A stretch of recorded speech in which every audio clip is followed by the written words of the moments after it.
Morning. Morning guys sa inyong lahat na taga subaybay. Nood sa mga live natin, sa mga video, sa mga pangaral. So, good morning sa lahat, lalo na sa mga bukas ang puso't isipan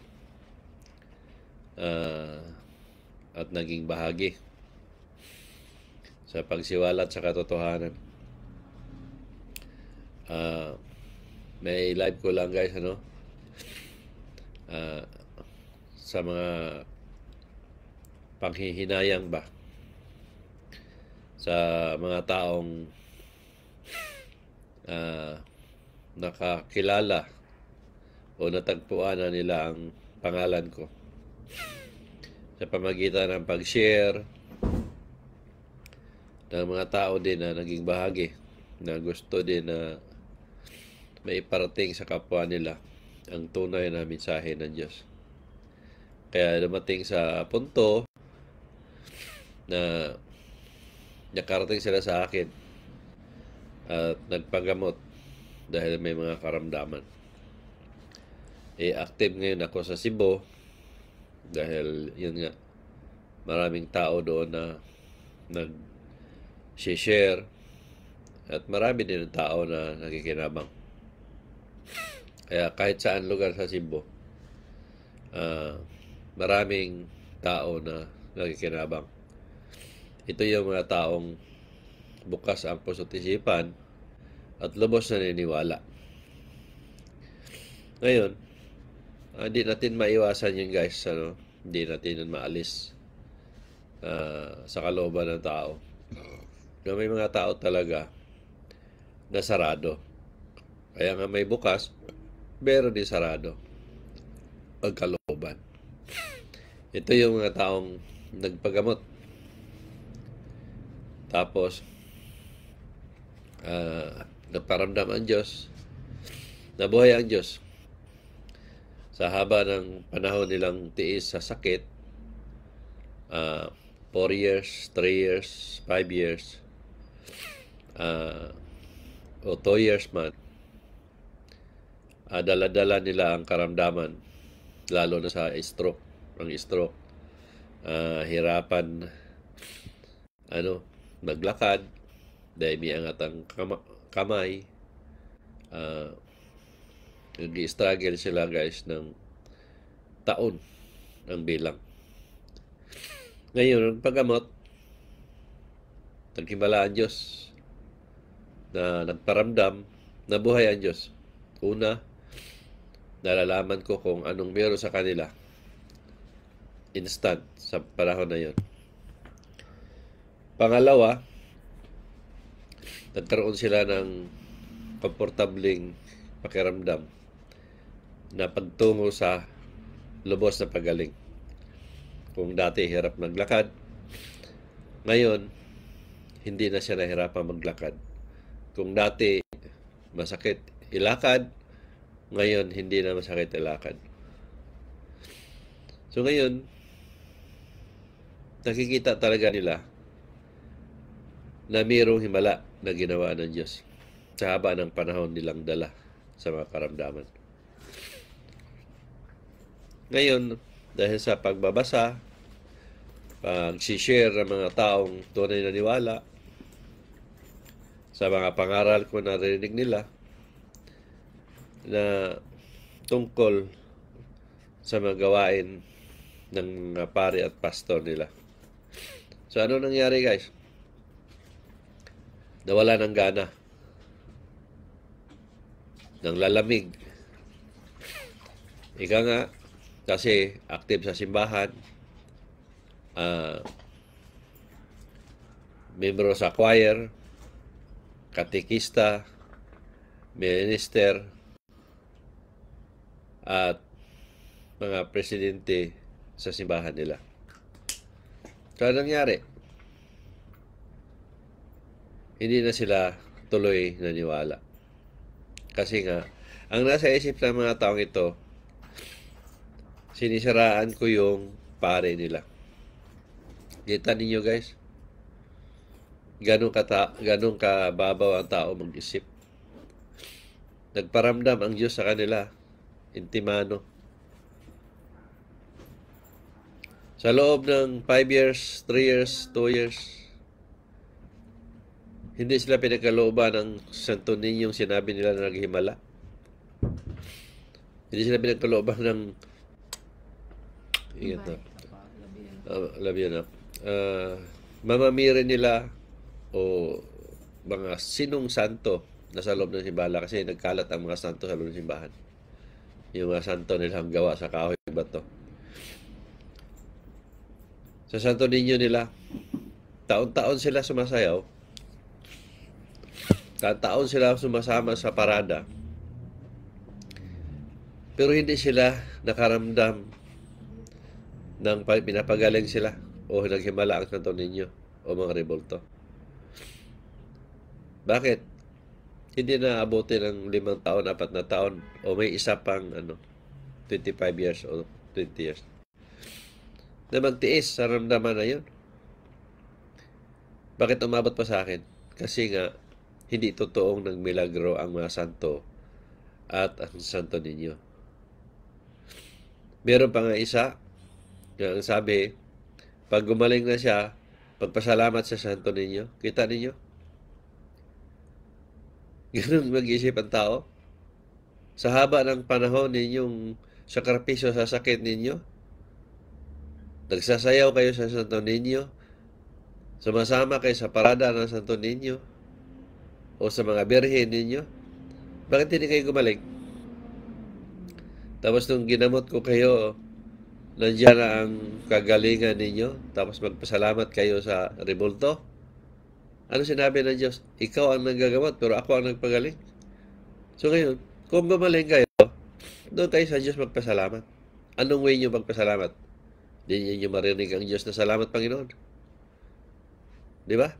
The way nga magpasalamat ang magandang gagawin ninyo. Mag-share kayo sa mga mensahe ng Diyos na ipinarating ko. Yun ang pinaka-the best na pasalamat na gagawin ninyo. Kasi nandun ang mensahe ng Diyos. Huwag kang matakot na magparating sa mensahe ko. Dahil kasama doon sa mga tao.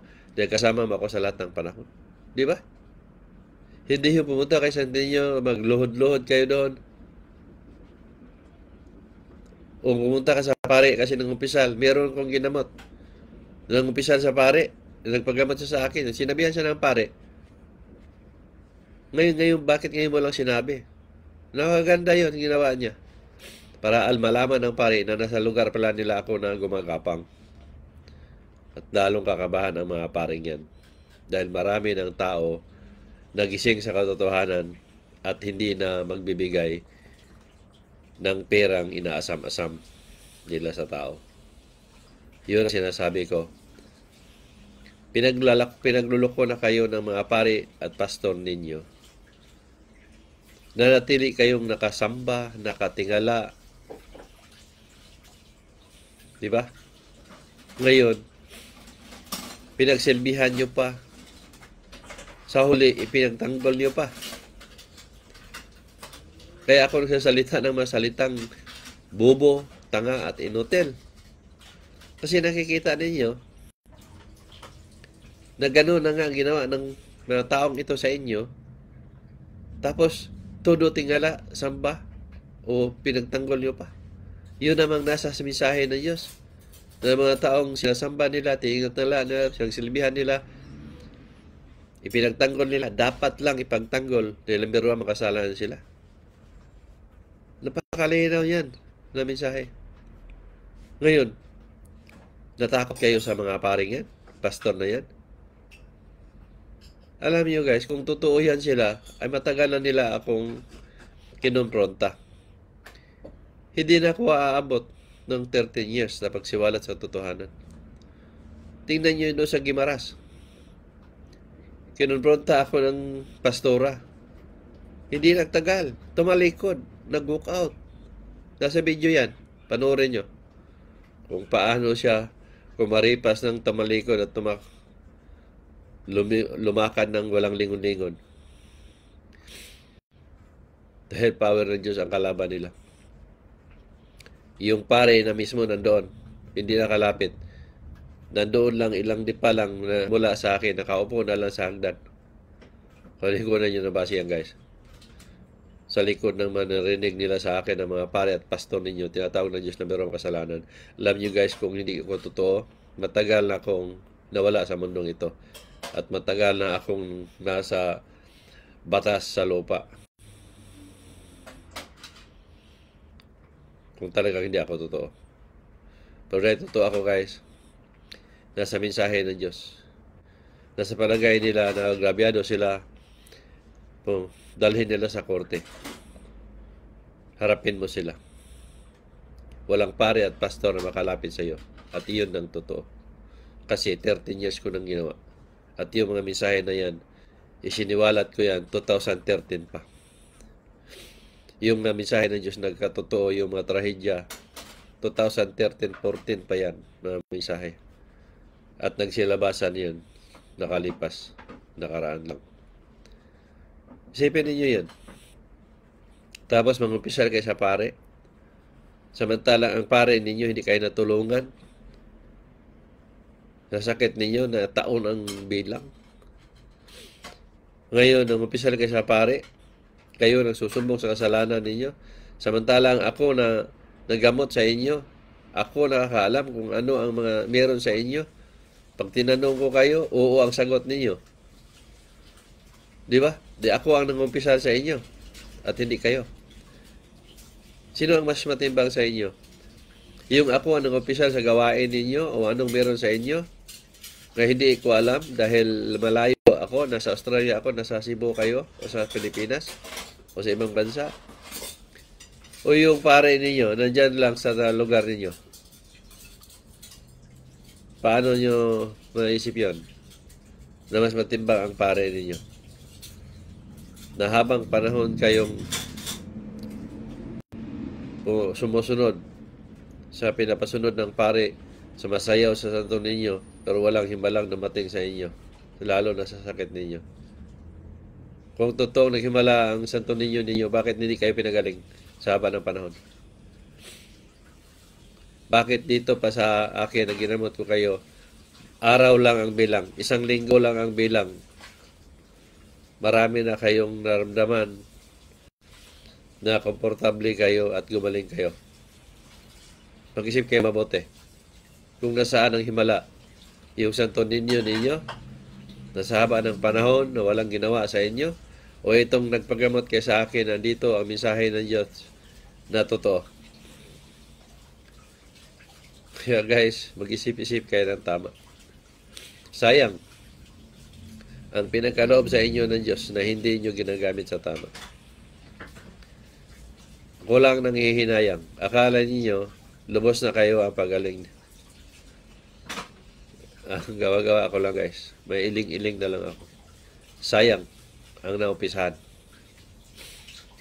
Tandaan ninyo, hindi pa doon nagtapos ang panggamot ko sa inyo. Kaya binibigyan ko kayo ng 13 days. Doon natin makikita kung hanggang saan ang paniniwala ninyo. Kaya, ang kagalingan ninyo na maging komportable kayo physically, mentally, at spiritually, sayang. Ipinagpalit lang ninyo doon sa paniniwala ninyong namulatang kasinungalingan. Mas gustuhin ninyong manatiling mamuhay ng naghirap dahil sa sakit ninyo, kaysa gumaling kayo at magkaroon ng paniniwalang lubos na tunay na buhay ang Diyos at totoo na may Diyos na naghimala. Pinagpalit ninyo ang totoong Diyos doon sa pari at simbahan ninyo na hindi nyo kayang talikuran at pinagsilbihan pa ninyo.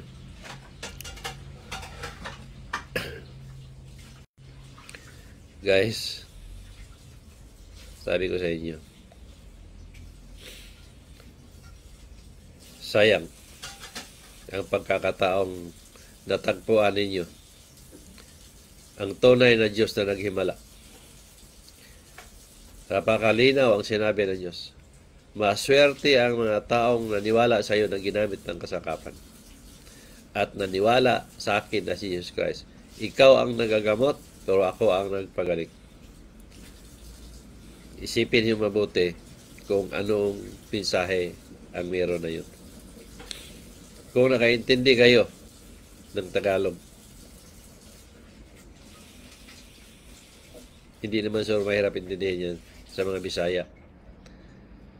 Dahil lahat ng nasa Pilipinas, kahit hindi nakapag-aral, nakakaintindi ng Tagalog. Mas mahirap sa Tagalog makaintindi ng Bisaya. Kaya, huwag kayong magkakamaling bumalik sa akin, kasi may proseso yan. Pakapala ng mukha yan pag nagkataon. At maaari pang hindi kayo gagaling na. Baka maaari pa na ipakita ng Diyos na hindi na kayo magtatagal sa mundong ito. At yun din ang sasabihin ko sa inyo. At lagi kayong handa. Dahil isa sinabi ng Diyos sa taga lahat yan. Malalaman ko ang taong nagsinungaling, nalaman ko ang taong nagkukunwari. Totoo yan lahat, guys. Kaya wala kayong mga itago sa akin.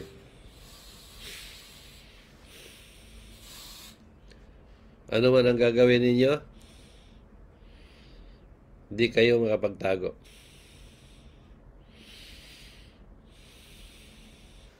Sayang.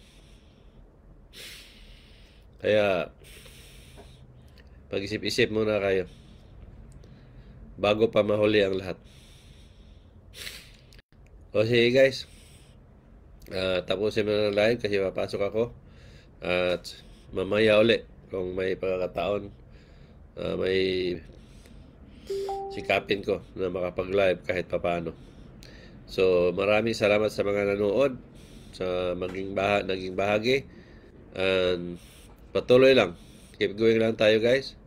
And masabi ko, pagkalooban tayo ng Diyos ng biyayang hindi natin na alam, ayon sa paniniwala natin. God bless and more power.